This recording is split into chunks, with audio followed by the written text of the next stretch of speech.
under the Pinoy sun. Marla, what's the next topic in your mahiwagang bowl? Bao. Bowl. Okay. Well, Baul. Baul. my mahiwagang baul says that the Philippines is predicted to have the world's second fastest growing economy. Wow. In 2015, we're expected the strongest economic growth in the Philippines is due to the rising consumer spending, which by now accounts for 70% of the economy. Okay. And then our GDP is expected to rise by around 6% every year until Miss Economist, what do you think? 2019? Yes, until 2019. So That's 6% good, that's great. every year. Miss Economist, what's your take? I think, yeah, I agree that the Philippines is a consumption-based economy. It's really true. So, people don't stop buying things because once people stop buying things, our economy will crash. Like, I think it's not a good thing to have a consumption-based economy because we really need to manufacture more. Yeah. But that prediction that this will last until 2019, I think rests also on who will win in the presidential election in 2016. It's scary for me that it could be the corrupt ones.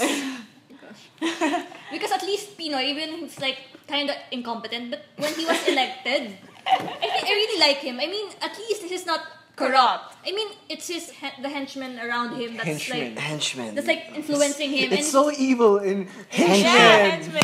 So, But James then, Bond! but but I mean, he's really actually okay. So if another person who is less trustworthy than Pinoy will like Resume the like presidency. maybe Binay or someone. I think it's really our economy could really suffer. Like maybe people foreign businesses could really just go out of the country. So I really hope that somebody else wins. But then you, if you think about it, the reason why Philippines is a booming economy is because of what Gloria did before. Yeah, it is Okay. no. In all honesty, it is the result of someone else's work Yeah. who laid out the foundation. Yeah. It's always the foundation that's important for us to grow. But one thing about our growth that I noticed is that it's kind of false growth. Yeah.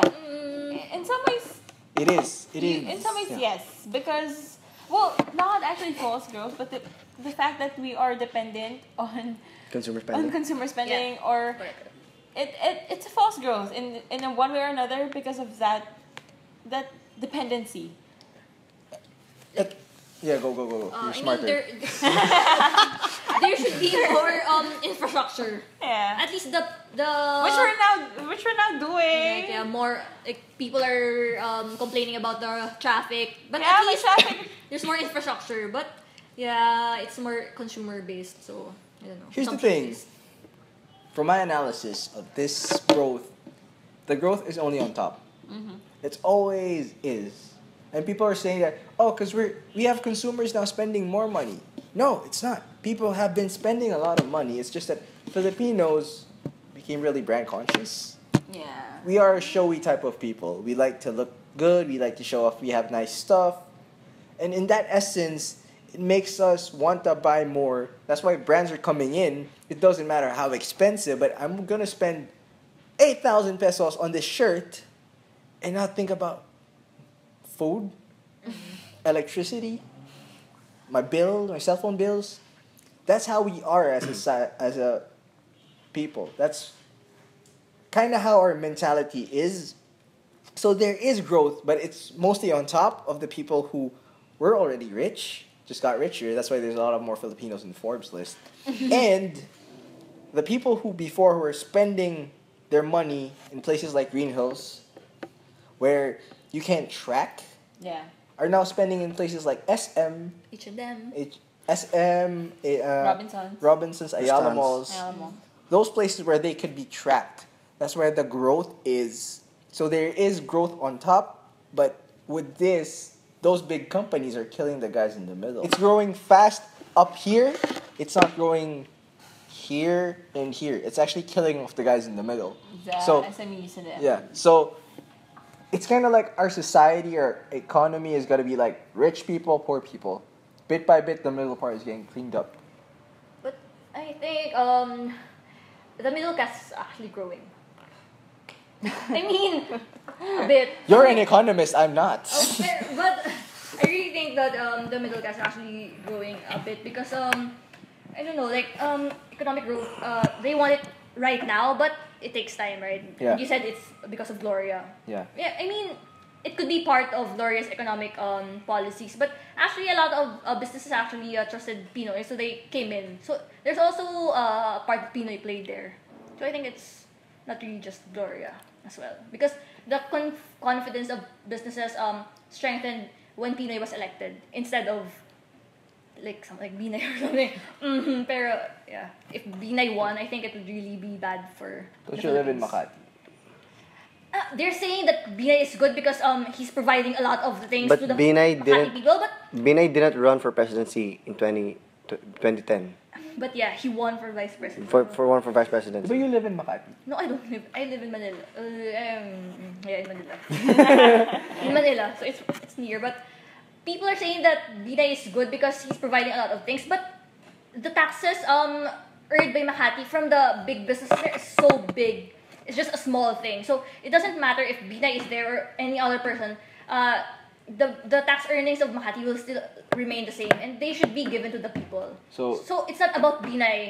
It's about the earning power of Makati. So it's Binay. let me ask you, do you think that after 2016, would this be stable, the economic growth, given that it's With predicted the- to be yeah, with the 2019 until it slows down?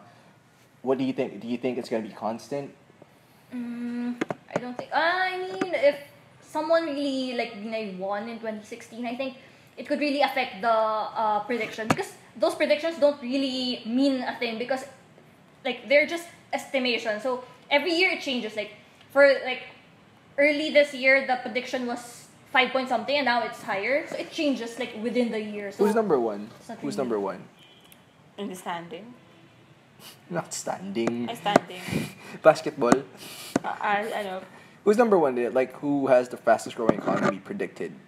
The first Indonesia. Is it still China? China. China. Oh. set to grow by 7%. China is also a corrupt society. So, is it really interrelated to corruption? Yes. Oh my god. Yes. No one should be questioning that corruption is bad. How did Singapore rise?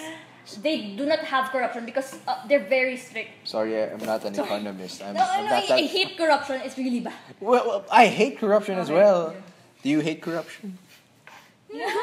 Oh, come on! He's not affected by economic news because he's really like Yeah. No, okay in life. no, I said that. Okay, corruption is bad, Yeah. but then sometimes there can be good out of it. No. There can be good out of corruption. Like, Why? give your example. Don't say Binay. No, I mean, I'm not pro Binay, but you have to give it to him. He may be corrupt. Or Gloria.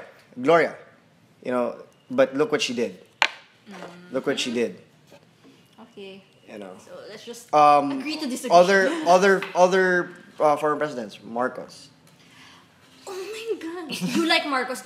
Like, there's a lot of disinformation being spread in the internet about Marcos, that Marcos is a good president. No, he is not. He killed a lot of people.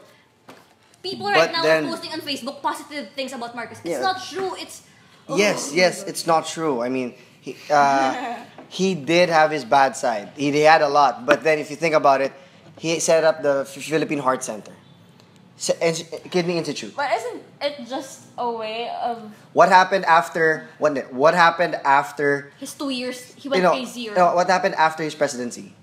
Who took over? What happened to the Philippine Heart Center? Top doctors, top patients abroad would fly in to have their surgery here. What happened after? Yes, he was corrupt. Yes, he killed a lot of people. Yes, he has a bad name. But then there's good out of it. Because that was the first 2 years of his presidency. But he still maintained it.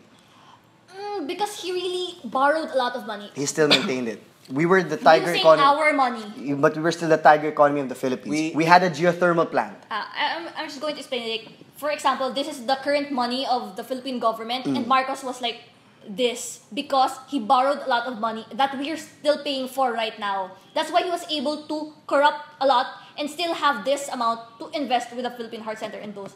He really borrowed a lot of money. They stole a lot of money. So that's why we're still poor right now, because we're paying for his debt. That's why he was able to maintain that. There's really a lot of disinformation about Marcos. But also, you have to give it to him that he invested in the Philippines. That's just it. That's my concern. Because people say, everyone's corrupt. But there's sometimes there can be good out of corruption. There was probably a dream that Marcos wanted to happen, but we actually have AIM, which is like interrelated with Harvard during Marcos's time. But I'm not saying that he's great. I understood the historical impact that he had. Yeah. But I think what we're missing is a guy like Ramos. A lot of presidents are really not that great. But just Marcos took it up a notch, killing people. Kasi with Ramos, we were also the tiger economy. We almost had Disneyland built here instead of Hong Kong. yeah, We that's true. we were getting up there, but then obviously Asian financial crisis hit. Yeah. That was really bad. Yeah, it was really bad. I remember the peso to dollar was 25 pesos, then boom. Hello. Yeah, 50, 50, 50. 40, 50. Yeah, 60 in Arab's time. But we gotta think about it in this way. How are we gonna move forward? We can complain as much as we want about this president, this candidate, whatever. But it is up to us to actually change the way that we look at corruption. Under the Pinoy sun. Marla, what's in your mahiwagang baol? It's going deeper and deeper every time. Okay. Konya ba? Alright, what I have are